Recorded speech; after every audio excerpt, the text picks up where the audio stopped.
Hello students, today it is my sixth lecture of the same chapter excretive product and their elimination, and this is the last video of this chapter. Topics है micturition. देखिए micturition में क्या होता है, that urine is excreted out. Body में urine बनता है, when the blood pass to the kidney, filtration होता है, फिल्ट्रेशन के बाद यूरिन बनता है. तो जो यूरिन प्रोड्यूस होता है by the filtration of nephron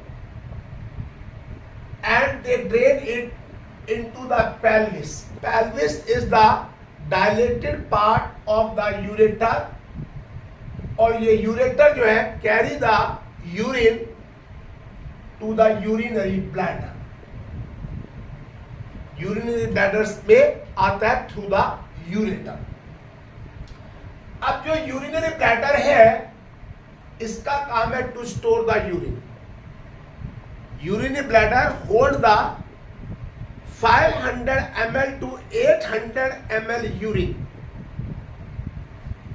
तो यहां पर यूरिन स्टोर होता है और टेम्परेरीली स्टोर होता है, और यहां पर from the wall of urinary bladder arise the voluntary signals,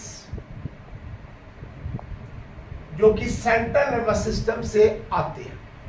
given by central nervous system. Urinary bladder accommodate the urine, और जब यूरिन एकोमोडेट हो जाता है इट एक्सपेंडेड. तो in the wall of the ureter present the receptors. ये urinary bladder है, उसकी wall में रिसेप्टर्स प्रेजेंट होते हैं, और ये रिसेप्टर जो है यहां से सेंसरी नर्व मैसेज लेके जाती है to the central nervous system, और सेंट्रल नर्वस सिस्टम से जो मोटर नर्व है इट ब्रिंग्स द मैसेज और information from the central nervous system to the wall of the urinary bladder.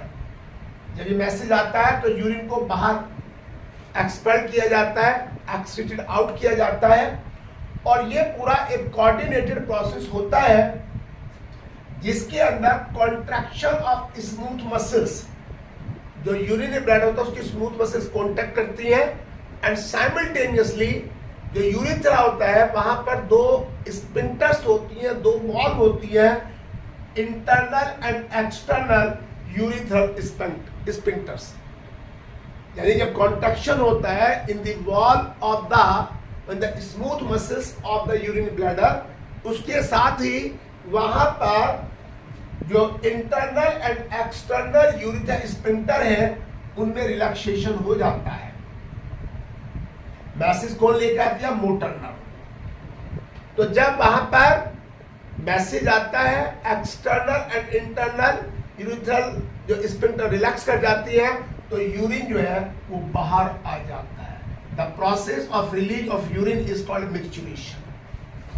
And जो neural mechanism होता है, जो नर्वस सिस्टम मैसेज आते हैं, उसको हम मिक्चुरेशन रिफ्लेक्स कहते हैं. We call it the micturition reflex. अब यहां पर यूरिन टेस्ट और urine analysis. Sometimes there are the disorder in the body, and these disorder can be detected with the help of the urinary test. Number 1, albuminuria or proteinuria. Sometime in the blood albumin protein is come out along with the urine. जब urine के साथ albumin protein आती है उसको albumin urea या protein urea कहते हैं. कैलिकुली जब स्मॉल स्टोन्स बन जाते हैं, स्टोन्स बन जाते हैं किडनी में, उसे कैलिकुली कहते हैं. Glucose urea. ग्लूकोज यूरिया का मतलब है excretion of glucose through the urine. जब यूरिन के साथ ग्लूकोज बाहर आता है It is only possible when diabetes mellitus. Diabetes is the disease in which the deficiency of insulin is there, and then due to the deficiency of insulin, जो glucose है, it doesn't change into glycogen. Level of glucose has been increased, and person suffer from the diabetes mellitus. तो उस condition में glucose urea के साथ आ जाता है. Ketonuria ये भी डायबिटिक केस में होता है. जब लोग स्टारवेशन, खाना नहीं टाइम पे खाते, स्किप करते हैं, तो उस टाइम जो फैट है उसका मेटाबॉलिज्म हो जाता है. मेटाबॉलिज्म ऑफ फैटी एसिड शुरू हो जाता है इंस्टेड ऑफ ग्लूकोज. ग्लूकोज की जगह जो फैटी एसिड्स है, जो फैट का कंपोनेंट है, उसका जो है मेटाबॉलिज्म होता है, जिसकी वजह से बॉडी में कीटोन बन जाते हैं, और ये कीटोन किडनी को डैमेज कर देती है. यहां पे इसका होता है हीमोग्लोबिन यूरिया. हीमोग्लोबिन यूरिया का मतलब है जब यूरिन के अंदर हीमोग्लोबिन आ जाता है. Urine consist of haemoglobin, it is called haemoglobin urea. ये सब डिसऑर्डर्स, ये सब जो है यूरिन के टेस्ट के बाद पता चलती है, जब यूरिन का एनालिसिस किया जाता है. अब डिजीज होती है रीनल कैलिकुली. रीनल कैलिकुली का मतलब है फॉर्मेशन ऑफ स्टोन्स. जो स्टोन्स बन जाते हैं किडनी में, और ये स्टोन बनते हैं due to the crystallisation of the calcium, magnesium, phosphate and oxalate. Calcium का, मैग्नीशियम का, फोस्फेट का एंड ऑक्सीलेट, इनका यहाँ पर क्रिस्टलाइजेशन हो जाता है. और जब यहाँ क्रिस्टलाइजेशन हो जाता है तो stones are formed in the kidney. Stones बन जाते हैं. दूसरा है ग्लोमेरुलोनेफ्राइटिस. ग्लोमेरुलोनेफ्राइटिस यानी कि जब ग्लोमेरुलस के अंदर इन्फ्लेमेशन हो जाता है. Inflammations of glomeruli of kidney, यहाँ पे इनमें इन्फ्लेमेशंस हो जाते हैं. यूरीमिया, जब excess amount of urea is present in the blood, जब ब्लड के अंदर एक्सेस अमाउंट में यूरिया होता है, इसे यूरीमिया कहते हैं. यह हाईली पॉइजनस होता है, और जिससे किडनी जो है वो डैमेज हो जाती है. यदि ये किडनी डैमेज होती है तब ये कंडीशन जनरेट यहाँ पर हो जाती है. किडनी फेलियर और रीनल फेलियर. देखिए किडनी जो है पार्शली या completely is unable to filter out the blood.